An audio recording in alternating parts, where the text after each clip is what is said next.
but they don't have enough land to feed 46 million black people. That's a start, though. Sure. And we are on that road. We want, as a start, 100 million acres of land. Sure. I ain't say 100,000. 100 million acres. As I said last Sunday, it's the size of California as a start. Because we need that kind of land to look after food, clothing, and shelter for our people. Now, dear brother, no, please, you may sit. Now, my sister, come forward. I want to talk to you. May God first grant you his peace over the loss of members of your family. My dear sister, you know, I know, we know that the only way we can escape death is not to come to birth. But since we all have come to birth, then all of us will someday taste of death. So when someone close to us leaves us, it causes us great pain. How do we get over the pain of the loss of our loved ones?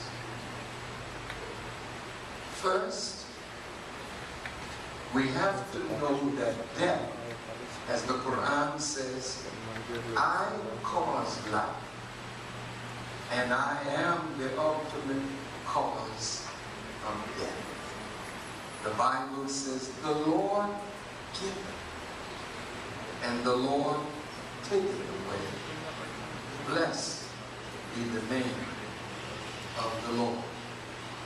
In the Quran, it says that whenever a misfortune befalls the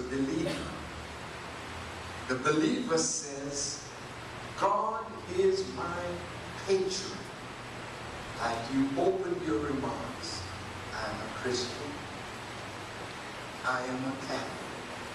Therefore you believe in God.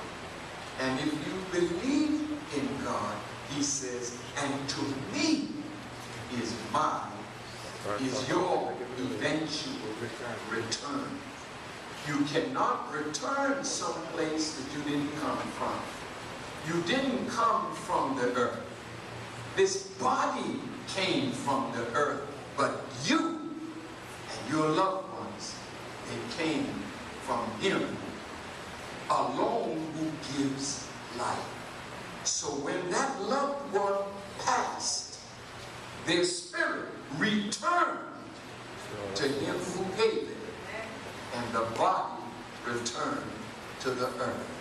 So when you and I, who are left behind, submit that this death is the irrevocable will of God, then you enter into peace. And as you enter into peace, let me tell you how God has fixed you to bear the trials and the tribulations of life. So that when death comes, when you submit that this is God's will, then hormones begin to be released. You know how sometimes they make you afraid and you get super strength? Especially the brothers running from the police, you know. You see them jump over a high fence with a single bound. They ain't Superman. They're just frightened. You notice when you're afraid, you have strength. A woman, a bear, took her baby, and that woman challenged a bear, and eventually the bear dropped that woman's child. So fear unleashed unleashes hormones that give you strength. You are not to grieve. Grief is for the wicked. Sorrow is for the righteous. And when somebody leaves, you're sorrowful. But when you accept it as God's will, then over time, that wound heals. And you have the sweet memory of those whom you love and will never leave you. So if it's dad that's gone, reach up in your mind. You can see his face. You can hear his words. You can hear his rebuke of you when he didn't like something you did.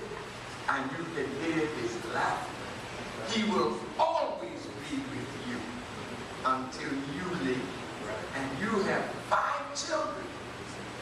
And those children, one day, unfortunately, but it's God's will have to look down on mommy.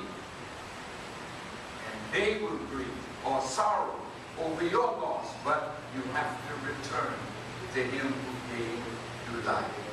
Now when you look at our young people, this is the sad thing. And I'm going to close with this.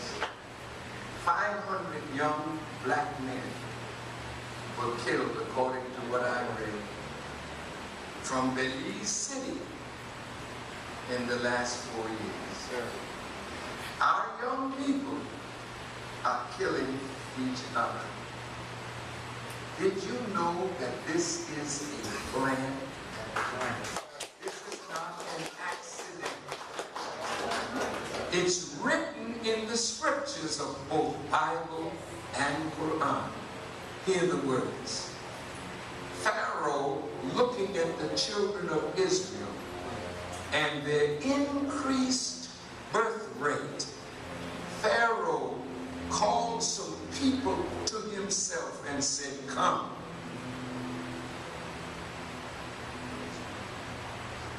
Let us reason here. The children of Israel are multiplying.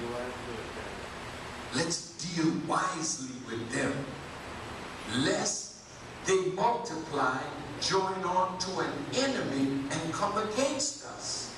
So Pharaoh and those with him hatched a plan to kill all the boy babies and spare the female. In Belize, throughout the Caribbean, in the United States, since 1976, 250,000 young black lives were lost, black on black murder. Not an accident. Now here's how it works. First, the overall plan is the genocide of all of us. It starts with how you eat and who's feeding you. Please listen. It starts with them telling a mother, you know you're having too many children. And you know the economic times are hard. They always come like they're offering you some noble motive, like they care more for you and your babies. No. Grandmama had babies. Grandmother may have had 4, 5, 6, 7, 8, 9, 10, and there was always something in the pot. Not just for the 10, but if one of the neighbors come by, she could offer them a bowl of soup. You do not have to worry about feeding your children. You have to worry about how connected you are to the God who produced everything for our sustenance.